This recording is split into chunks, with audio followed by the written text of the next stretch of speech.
ছাত্ররা, আজকে আমরা শিখব সংখ্যাগুরু মান বা মোড। প্রথমে আমাদের জানতে হবে সংখ্যাগুরু মান বা মোড কাকে বলে। ধরো তোমার একটা দোকান খুলেছ, দোকানে 4 রকম কমোডিটি আছে, এ বি সি ডি। তুমি একদিন এ বিক্রি করলে 20টা, বি বিক্রি করলে 25টা, সি বিক্রি করলে 30টা, ডি বিক্রি করলে 10টা। এবার এখান থেকে আমি যদি তোমাকে জিজ্ঞেস করি কোন জিনিসটা সবচেয়ে বেশি বিক্রি হয়েছে, তুমি খুব সহজেই বলে দিতে পারবে সি জিনিসটা খুব সহজেই সি জিনিসটা সবচেয়ে বেশি বিক্রি হয়েছে। তাহলে এই সি হলো এই পরিসংখ্যাটার মোড, অর্থাৎ যার ফ্রিকোয়েন্সি সবচেয়ে বেশি সেই হচ্ছে মোড। তাহলে আমাকে একটা ডেটা থেকে খুঁজে বের করতে হবে কার ফ্রিকোয়েন্সি সবচেয়ে বেশি। এই হচ্ছে আমাদের কাজ। তাহলে প্রশ্ন হচ্ছে, আচ্ছা দুটো চলো সংখ্যার যদি ফ্রিকোয়েন্সি বেশি হয়, ধরে নাও আমি আর একটা প্রোডাক্ট দিচ্ছি সেটাও 30টা বিক্রি হয়েছে। এবার আমি যদি তোমাকে জিজ্ঞেস করি কোন প্রোডাক্টটা সবচেয়ে বেশি বিক্রি হয়েছে, তোমার উত্তর আসবে সি এবং ই। তাহলে এই ডেটাটার এখন মোট কটা আছে? দুটো। অর্থাৎ কোনো একটা পরিসংখ্যার একাধিক মোড থাকতে পারে। যখন একটা মোড থাকে তখন আমরা তাকে বলি এক মোড বিশিষ্ট পরিসংখ্যা। যখন বা মডুলার ফ্রিকোয়েন্সি ডিস্ট্রিবিউশন। আর যখন একাধিক থাকে তখন তাকে আমরা বলি মোড ফ্রিকোয়েন্সি ডিস্ট্রিবিউশন।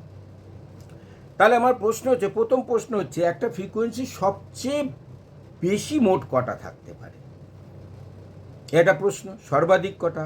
আর একটা হচ্ছে এমন কোনো ফ্রিকোয়েন্সি আছে কি যার কোনো মোড নেই? এগুলো আগে আমাদের জানতে হবে অবজেক্টিভের জন্য। আমি পরের একটা দিচ্ছি, ধরো A B C D E.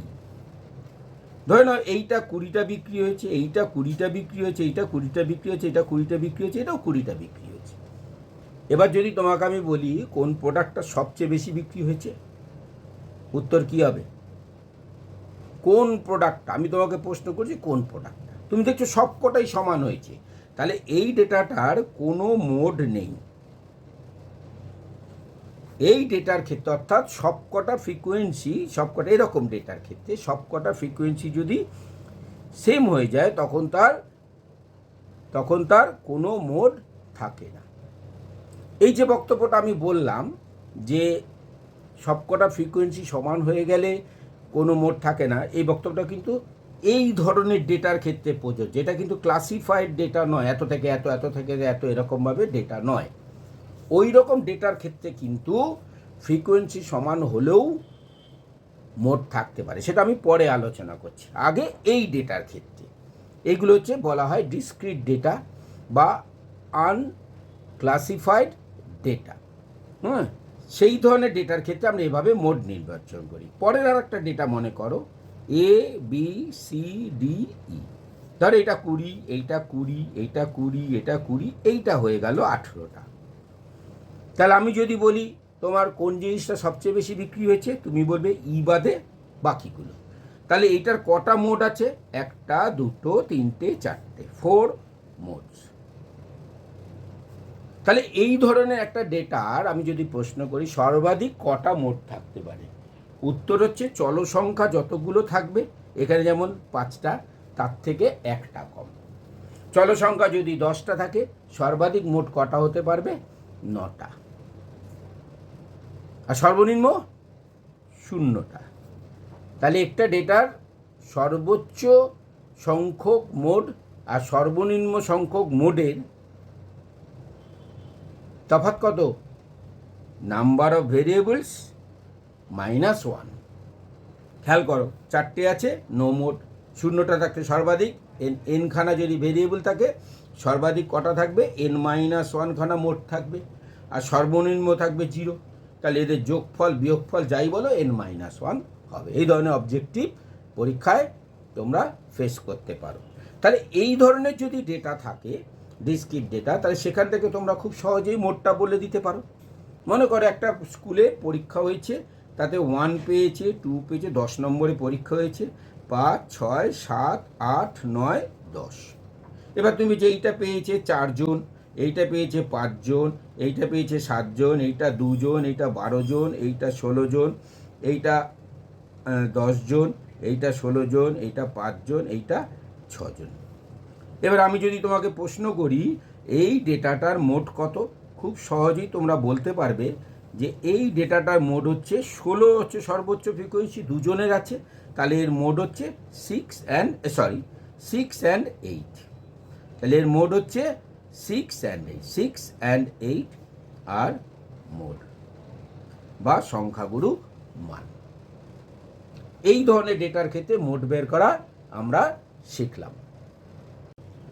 ছাত্ররা, এবার আমরা সংখ্যাগুরু মান বা মোড শিখবো এই ধরনের পরিসংখ্যা বিভাজনের ক্ষেত্রে, যেখানে শ্রেণী পরিসংখ্যা বিভাজনের ক্ষেত্রে, যেখানে বিভিন্ন শ্রেণীতে পরিসংখ্যাগুলো বিভাজন। এখানে দেখো আমি দুটো ডেটা নিয়েছি। এই দুটো ডেটা যদি দেখো, দুটো ডেটার মধ্যে পার্থক্য কী যদি ভালো করে দেখো, এই ক্ষেত্রে দেখো শ্রেণী দৈর্ঘ্যগুলো সব সমান, 5, 5, 5, 5, 5, 5। এটাতে দেখো এখানে শ্রেণী দৈর্ঘ্য 5, এখানে 10, এখানে 10, এখানে 20, এখানে 20, এখানে এসে 30। অর্থাৎ এখানে শ্রেণী দৈর্ঘ্যগুলো অসমান, শ্রেণী দৈর্ঘ্য অসমান, এখানে শ্রেণী দৈর্ঘ্য সমান। এই দুক্ষেত্রে মোড বের করার পদ্ধতি সূত্র দুটোই সম্পূর্ণ আলাদা। এই ডেটাটাতে দেখতে পাচ্ছ সর্বোচ্চ পরিসংখ্যা হচ্ছে 22। তাহলে 22 সর্বোচ্চ পরিসংখ্যা আছে কোথায়? 25 থেকে 30। তাহলে এই 25 থেকে 30টাই হচ্ছে আমার মোড ক্লাস বা মোডাল ক্লাস, যেভাবে বলো। তাহলে প্রশ্ন হচ্ছে এখানে আর একটা জিনিস প্রথমে বলা, যে লক্ষ্য রাখো শ্রেণীগুলো কিন্তু সব নিরবিচ্ছিন্ন হতে হবে। এখানেও নিরবিচ্ছিন্ন আছে, যদি না থাকে, যদি এরম থাকতো 5 থেকে 9, 10 থেকে 14, 15 থেকে 19, তাহলে এগুলো তোমরা জানো কীভাবে নিরবিচ্ছিন্ন করে নিতে হয়। এদিকে 0.5 যোগ করে, এদিকে 0.5 বাদ দিই, সেই জন্য আমি সেটা আর করে দেখালাম না। যদি না থাকে করে নিতে হবে। তা আমি শ্রেণী দৈর্ঘ্য সবকটা সমান, সর্বোচ্চ পরিসংখ্যা পেয়ে গেলাম। এক্ষেত্রেও বলে রাখি এই সর্বোচ্চ পরিসংখ্যা কিন্তু একাধিক থাকতে হবে। এটা যদি 12 জায়গায় আমি 22 করে দিতাম, তাহলে দুটোর পরিসংখ্যা সর্বোচ্চ। দুটো পরিসংখ্যা সর্বোচ্চ হলে দুটো মোড থাকে, দুটো বের করতে হয়। যদিও আমাদের পরীক্ষায় এই ধরনের প্রশ্ন আসবে না, আমি তবু ইনফরমেশনের জন্য জানিয়ে দিলাম। তাহলে এক্ষেত্রে যেহেতু শ্রেণী দৈর্ঘ্য সমান, এখানে সূত্রটা হচ্ছে, হ্যাঁ, সূত্রটা হলো mode is equal to L plus F minus F1 by 2F minus F1 minus F2 into C. এখানে এল কি, এরমভাবে লেখার পরে ঠিক এইভাবে লিখবে। এল কি, মোট ক্লাসের নিম্ন সীমানা। মোট ক্লাসটা তুমি আইডেন্টিফাই করেছো, তাহলে নিম্ন সীমানা হচ্ছে 25। এরমভাবে 25 লিখবে। এক্ষেত্রে কথাগুলো আমি তোমাদের বোঝানোর জন্য লিখেছি, এটা লেখার দরকার নেই, পরীক্ষায় এই পর্যন্ত লিখবে, 25 পর্যন্ত। তাহলে তোমার অঙ্ক করতে সুবিধা হবে, মান বসাতে। এফ কি, মোট ক্লাসের পরিসংখ্যা 22। সি কি, মোট ক্লাসের দৈর্ঘ্য। এখানে সব কটা শ্রেণী দৈর্ঘ্য সমান, তাই মোট ক্লাসের দৈর্ঘ্য আমরা সি পেয়ে গেলাম। F1 কি, মোট ক্লাসের পূর্ববর্তী শ্রেণী, মোট ক্লাসের 22-এর ঠিক আগের পরিসংখ্যাটা 18 এখানে। দ্বিতীয় হচ্ছে F2 কি, পরবর্তীটা 20। এবার তুমি সূত্রে বসিয়ে দাও, মোড ইজ ইকুয়াল টু কত হলো, 25 যোগ এফ মানে হচ্ছে 22 মাইনাস 18 বাই 2 গুণ 22 মাইনাস 18 মাইনাস 20 ইন্টু 5। এবার বাকিটা হিসাব করে নাও। এবং খেয়াল রাখবে এখানে যদি কোনো একক থাকে, তোমাদের পরীক্ষাতে এবার দেখা গেছে খুব ছেলের এখানে এত একক উত্তর হবে, পুরোটা হবে এত একক। এবার এই ক্যালকুলেশনটা তোমাকে করে নিতে হবে। এটা হচ্ছে মোড বের করার সূত্র, খুব সহজ সূত্র, মনে রাখাটা একটু ঝামেলা যদিও, কিন্তু এটা দু একটা অঙ্ক করলেই মনে থেকে যায়। তাহলে এই ক্ষেত্রটা আমাদের হয়ে গেল। এবার আসি পরবর্তী ক্ষেত্রে, যেখানে শ্রেণী দৈর্ঘ্যগুলো অসমান, এখানে যদি ভালো করে দেখো সর্বোচ্চ পরিসংখ্যা দুটো আছে 22। তাহলে কি এখানে দুটো মোড আছে, এখানে এফআই দেওয়াটা উচিত, আমি দিইনি, তোমরা দিতেই হবে অবশ্যই, হ্যাঁ, নালে ছবিটা বলে আমার ভুল হয়ে গেছিলো। তাহলে মোট পরিসংখ্যা কিন্তু দুটো আছে 22, তাহলে কি এটা দুটো মোড আছে? দেখো এরমভাবে পরিসংখ্যা দেখে কিন্তু বলা যায় না, কারণ এর শ্রেণীদৈর্ঘ্যগুলো অসমান। শ্রেণীদৈর্ঘ্য যেই অসমান হয়ে যাবে তখন কিন্তু ফ্রিকোয়েন্সি কোনো কাজ করে না। তখন আমাদের ফ্রিকোয়েন্সির জায়গায়, যে ফর্মুলা যত ফ্রিকোয়েন্সির জায়গাটা কে নিয়ে নেবে? Frequency density. এবার যেহেতু এগুলো অসমান, তোমাকে এখানে বের করতে হবে পরিসংখ্যা ঘনত্ব, যেটাকে আমরা ডিআই দিয়ে করি। এটার ফর্মুলা কি? DI is equal to FI by CI, মানে যে কোনো শ্রেণী তার পরিসংখ্যা দিয়ে ভাগ করতে হবে। তার মানে এইটা কত হলো? 8/5, 8/5 মানে 1.6। এটা কত হয়ে গেল? দেখো শ্রেণী দৈর্ঘ্য 10, 22/10 2.2। এটা দেখো 16, এটাও 10 1.6। এটা 18, কিন্তু এটা 20, তাহলে 0.9। খেয়াল করে দেখো 16 থেকে 18, ওই 16টা হয়ে গেল 1.6, 18 বেশি পরিসংখ্যা, কিন্তু পরিসংখ্যা ঘনত্ব হয়ে গেল 0.9। এটা দেখো 20 দিয়ে ভাগ করলে 1.1, দেখেছো যেটা সমান ছিল, এই দুটো এখন অসমান হয়ে গেল। এইটা দেখো 30 দিয়ে ভাগ হবে, 20কে 30 দিয়ে ভাগ করলে 2/3 মানে 1.66 মতো। এইবার দেখো সর্বোচ্চ পরিসংখ্যা ঘনত্বকে 22, এ কিন্তু আর নেই, 1.1 হয়ে গেছে। তার মানে এইটা হয়ে গেল আমাদের মোড ক্লাস।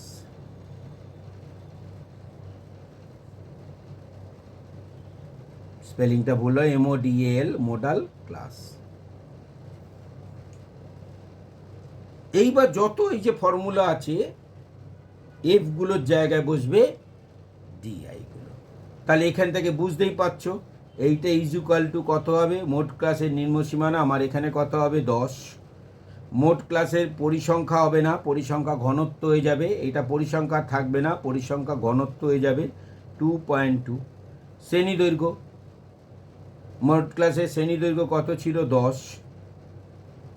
কে পূর্ববর্তী পরিসংখ্যা ঘনত্ব, সব পরিসংখ্যা ঘনত্ব হয়ে যাবে 1.6। এটা কত হয়ে যাবে? 1.6, পরপর দুটো সমান আছে, হয়ে গেল। এবার তুমি ফর্মুলা বসিয়ে দিলে, মোড ইজ ইকুয়াল টু কত দাঁড়ালো? 10 প্লাস এটা কত দিয়েছে? 2.2 minus 1.6 by 2 into 2.2 minus 1.6 minus 1.6 into 10। এবার বুঝতেই পারছো এখানে আমার ডেটাটা এমন সুন্দর হয়ে গেছে, এইটা ভাগ করলে এটা ডবল নিচে আছে, এটা 1, এটা 2 হয়ে যাবে, এটা থেকে 5 হয়ে যাবে, 15 হয়ে যাবে মোড। তাহলে এই হলো মোড বের করার ফর্মুলা।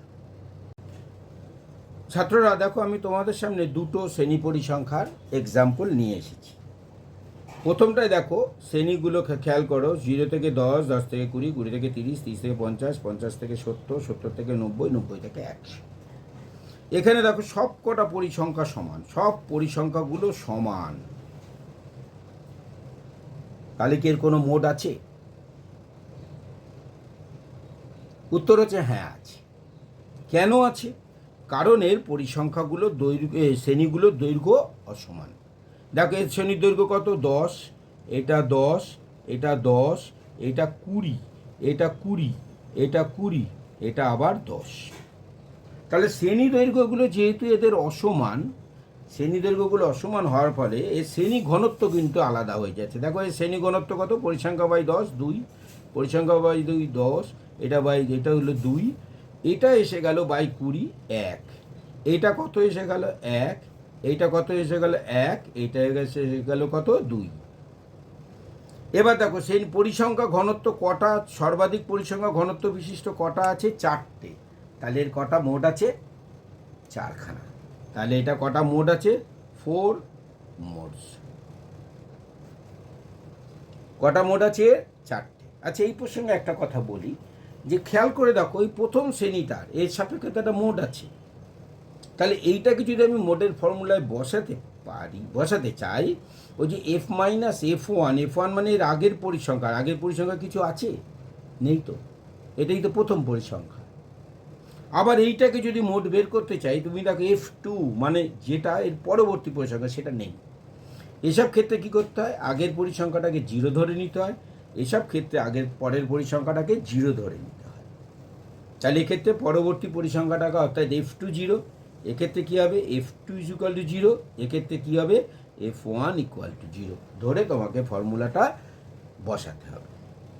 তার মানে এখানে দেখো সবকটা পরিসংখ্যা সমান হওয়া সত্ত্বেও এর কিন্তু 4খানা মোড আছে। এরকম প্রশ্ন অবজেক্টিভে আসতেই পারে, একটা প্রশ্ন দিয়ে এরকম ডেটা দিল, দিয়ে বলে এটার কটা মোড আছে।